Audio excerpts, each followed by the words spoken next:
إسبانيا تحاكم انفصالية حرضت على الجهاد ضد المغرب. هل هي بداية الطريق نحو تصنيف جبهة البوليساريو منظمة إرهابية؟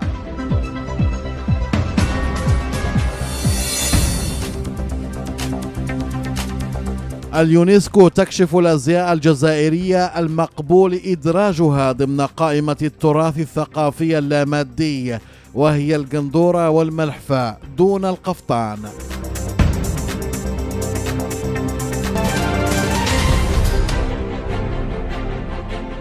وافقت المحكمة الوطنية الإسبانية على محاكمة ناشطة انفصالية معادية للمغرب بناء على تهم تتعلق بالإرهاب، وذلك بعد تحريضها على القيام بعمليات إجرامية داخل المملكة في خطوة قد تكون ممهدة لتصنيف جبهة البوليساريو الانفصالية التي تنتمي إليها المعنية بالأمر كمنظمة إرهابية.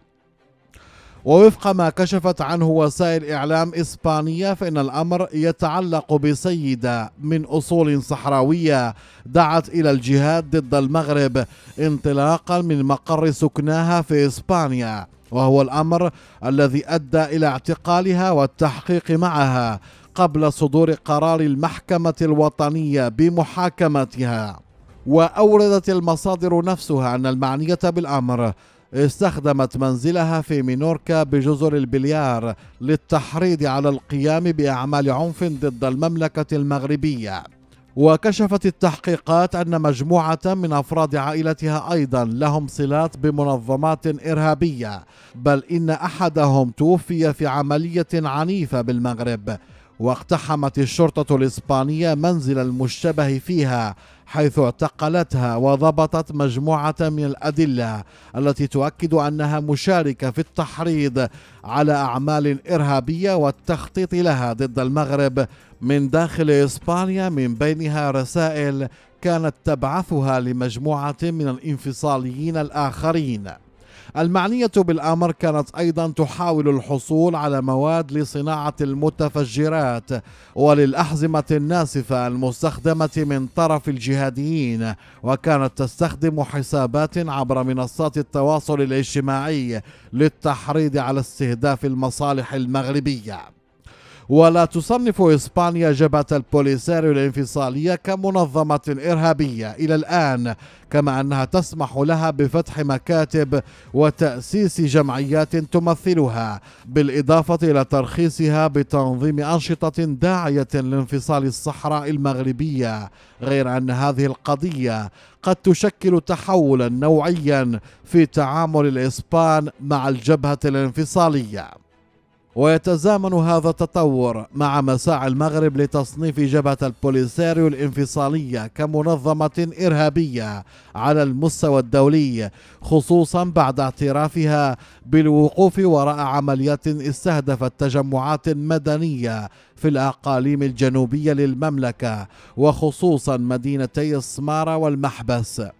وقبل عام كان البرلمان الأوروبي قد أدان بشكل صريح الهجمات التي نفذتها جبهة البوليساريو الانفصالية على مدينة السمارة، والتي أسفرت عن مقتل شاب مغربي مقيم في فرنسا وإصابة 3 أشخاص آخرين، من خلال مبادرة قادها عضو البرلمان الأوروبي عن كتلة الهوية والديمقراطية والوزير الفرنسي السابق تيري مارياني، والذي وصف الأمر بشكل صريح بأنه عمل إرهابي.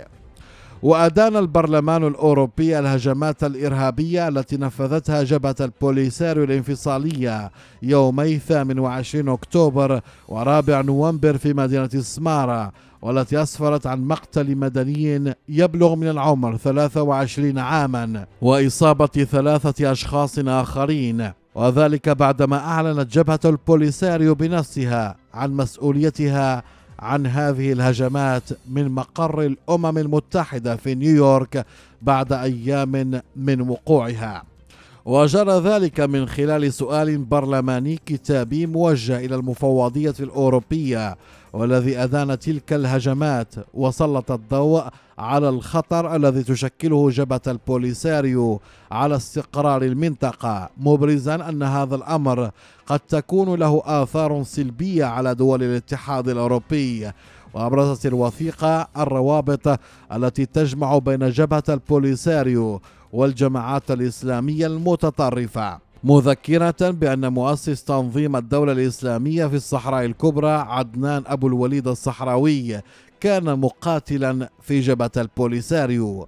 ويعمل المغرب بشكل رسمي وعلني منذ سنة 2023 على الأقل على إدراج جبهة البوليساريو ضمن قوائم الإرهاب الدولية بعد إثبات تورطها في الهجمات.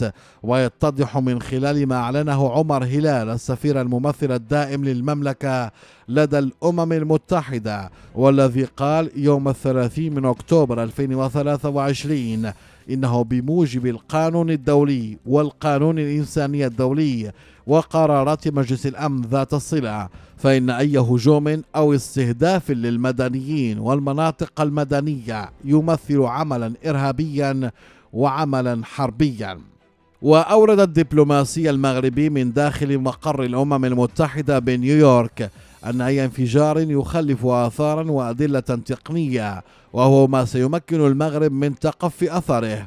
وأضاف أن المغرب سيستنتج الخلاصات وما يترتب عنها من القرارات الواجب اتخاذها، قائلا ننتظر أن تصدر الأمم المتحدة تقريرها حتى يعلم الجميع من يستهدف المدنيين ومن يقتل الأبرياء ومن يزعزع استقرار المنطقة ومن يخاطر بالتسبب في تأجيج الوضع والمآسي، مؤكدا أن المغرب يثق في متابعة الأمم المتحدة لهذا العمل الإرهابي المشين والمدان.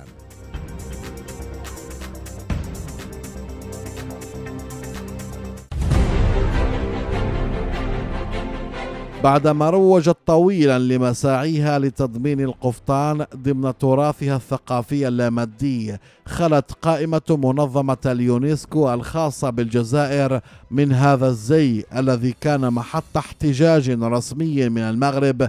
واكتفت لجنة التراث الثقافي غير المادي لسنة 2024 المنعقدة في الباراغواي بتضمين لباسين جزائريين ضمن القائمة هما القندورة والملحفة. وضمن 17 ملفا تهم الإضافات الجديدة إلى القائمة التمثيلية للتراث الثقافي غير المادي للبشرية التي كشفت عنها منظمة اليونسكو التابعة للأمم المتحدة عبر موقعها الرسمي في إطار الدورة 19 للجنة الحكومية الدولية لحماية التراث الثقافي غير المادي في أسونسيون. كانت الجزائر ممثلة بملابس من منطقة الشرق دون أن تتضمن القفطان. وعرضت اليونسكو نبذة عن الملف الخاص بالزي الاحتفالي النسائي في المنطقة الشرقية بالجزائر، المعارف والمهارات المرتبطة بصناعة وتزيين القندورة والملحفة. وأوردت تعتبر القندورة والملحفة من الملابس التقليدية التي ترتديها النساء في المناسبات الاحتفالية مثل حفلات الزفاف والاحتفالات الوطنية والدينية.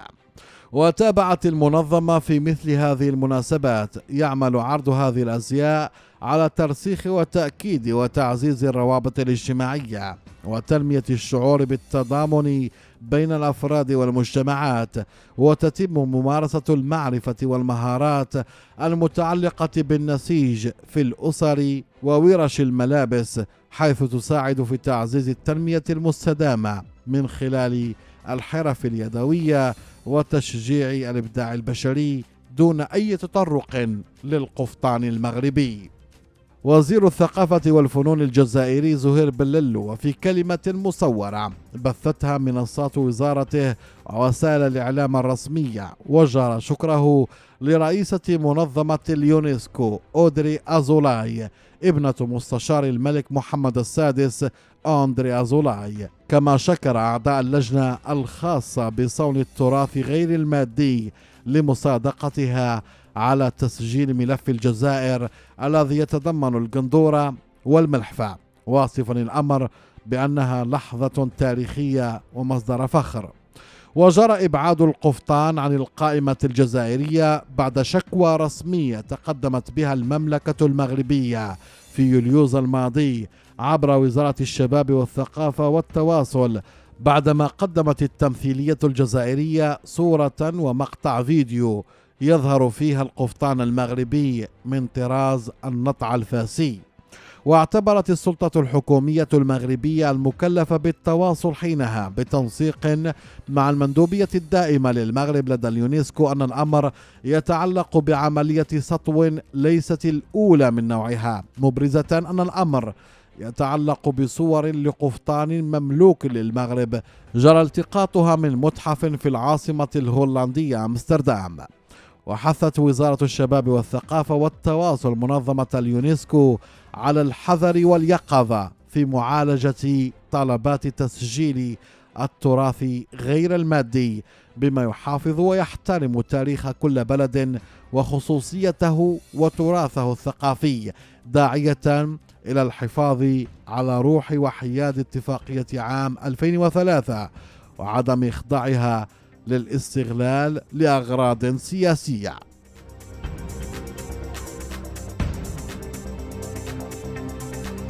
شاركنا بتعليقك عبر مساحة التعليقات. إذا كان لديك أي اقتراحات لا تتردد أبدا في تقديمها لنا، ودعمنا بمشاركة الفيديو والاشتراك في القناة حتى يصلك كل جديد.